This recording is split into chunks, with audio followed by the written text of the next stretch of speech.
Selamat datang di Ditra Channel dengan berbagai cerita horor dan mistik.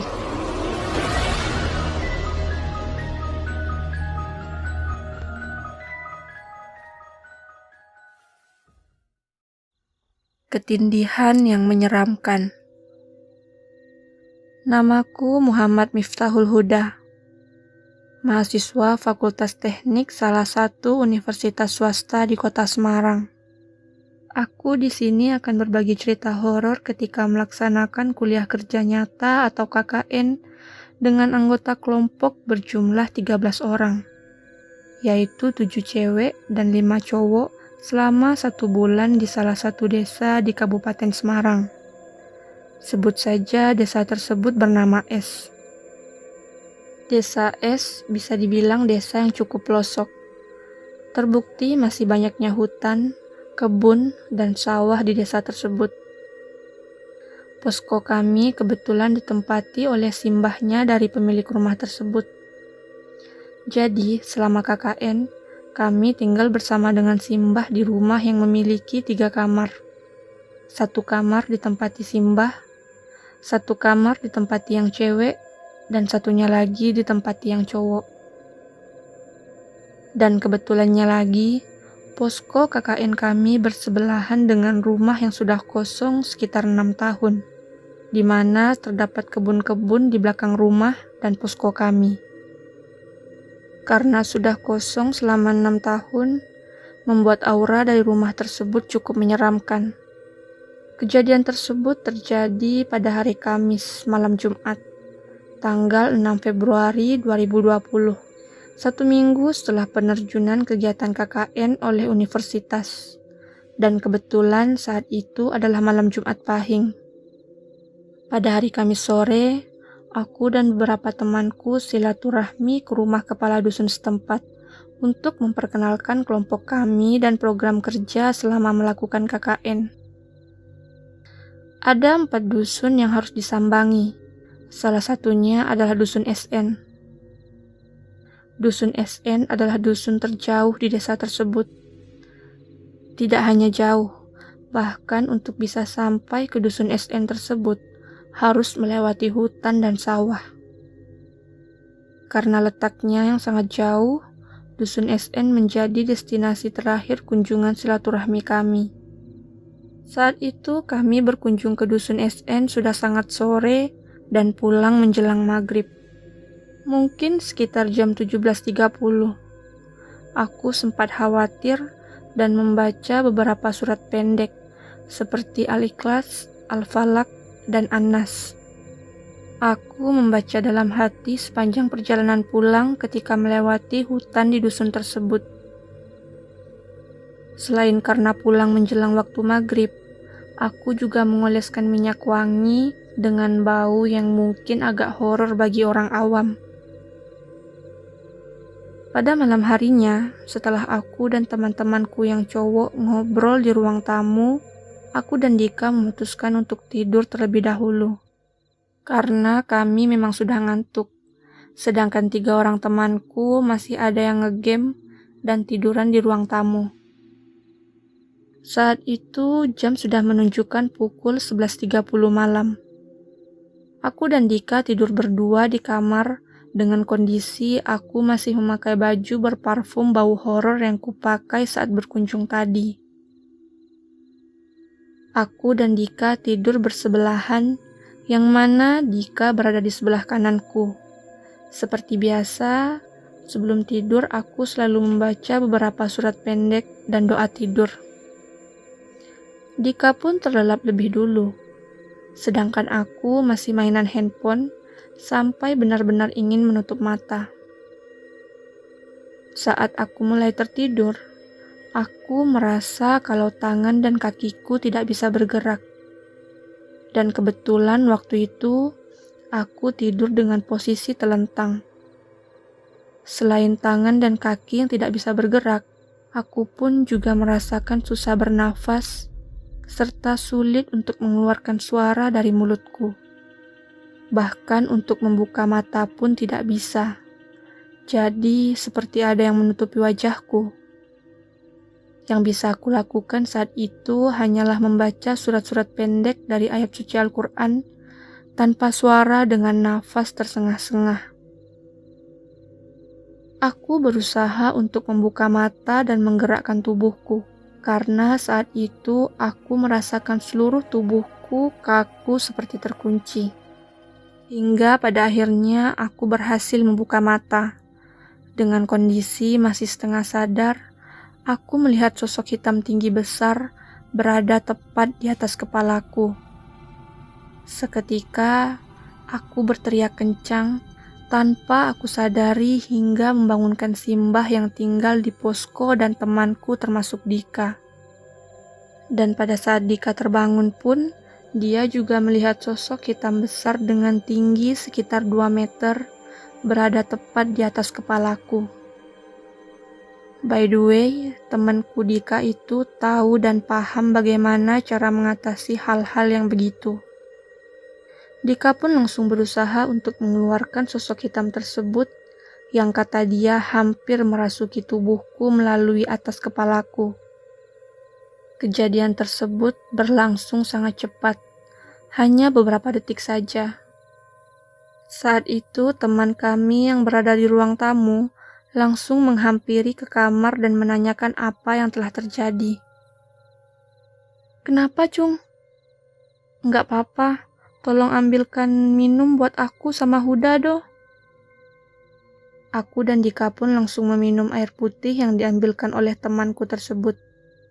Kemudian, kami beranjak keluar dari kamar dan menuju ruang tamu untuk menceritakan apa yang telah terjadi kepada teman-teman yang cowok. Teman kami yang cewek hanya beberapa yang bangun dan menanyakan keadaanku.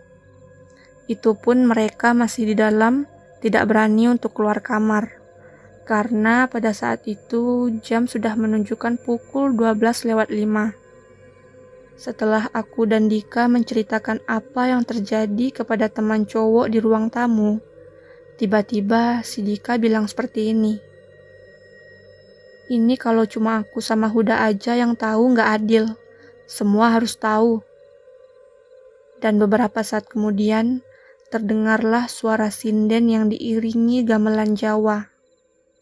Kami pun awalnya sempat berpikir, mungkin suara itu bersumber dari warga yang biasa nongkrong di toko seberang jalan. Tetapi setelah dipikir-pikir, sepertinya tidak mungkin warga yang nongkrongnya setelah Isya tiba-tiba tengah malam memutar musik lagu Jawa pula. Terlebih, selama seminggu kami KKN di sana, mereka yang nongkrong tidak pernah memutar musik sama sekali. Dan setelah aku mendengar lebih teliti lagi, ternyata suara tersebut berasal dari pojok belakang posko kami. "Ini toh suaranya, dari pojok belakang posko." Temanku yang lain pun berusaha untuk tetap positive thinking. Namun aku tetap bilang kepada mereka bahwa sumber suaranya benar-benar berasal dari belakang rumah kosong tersebut. Kemudian kami semua mulai merinding. Terlebih suara tersebut hanya terdengar kurang lebih sekitar 1 menit saja. Membuat semakin tidak masuk akal jika yang memutar lagu tersebut adalah manusia. Kami pun bergegas untuk segera tidur, kecuali teman kami si Mufid yang masih sibuk dengan gamenya. Keesokan harinya, yakni hari Jumat 7 Februari 2020, Mufid bercerita kepadaku dan beberapa teman yang lain bahwa suara gamelan tersebut muncul lagi sekitar jam 3 dengan durasi yang sama pada saat kami tertidur. Yang membuat kami kaget adalah ternyata sebelum aku mengalami ketindihan tersebut, salah satu teman cewek kami juga mendengar suara gamelan pada jam 10 malam, namun dengan suara yang agak pelan. Kemudian pada sore harinya, si Dika yang juga sebagai koordinator desa kelompok KKN-ku ditelepon oleh Pak Kades untuk ke rumahnya. Kebetulan Pak Kades juga merupakan anaknya Mbah yang nempatin posko kami. Sepulang dari rumah Pak Kades, Dika berbicara kepadaku. Yang tadi malam itu memang dari belakang rumah kok, Hud. Masa sih, Dik? Berarti benar nih feelingku. Kamu apa bawa minyak misik, Hud? Enggak, Dik. Yang aku bawa minyak wangi biasa yang tanpa alkohol itu. Soalnya yang nindih tadi malam juga dari belakang rumah. Masa, Dik? Aku kira dari dusun SN. Soalnya aku mikirnya paling ketempelan dari sana. Karena aku awalnya mikir bahwa aku ketempelan setelah pulang dari dusun SN. Karena bau minyak wangiku yang kata temanku baunya horor. Lalu Dika bercerita banyak yang intinya bahwa Pak Kades mengetahui apa yang terjadi semalam. Pak Kades bilang bahwa sosok hitam besar yang ingin masuk ke dalam tubuhku adalah Mr. G. Mr. G tersebut menempati pohon bambu kuning di antara pohon pisang di kebun-kebun belakang rumah kosong samping posko kami. Dan kata beliau pun, sumber suara gamelan tersebut juga benar dari kebun belakang rumah kosong.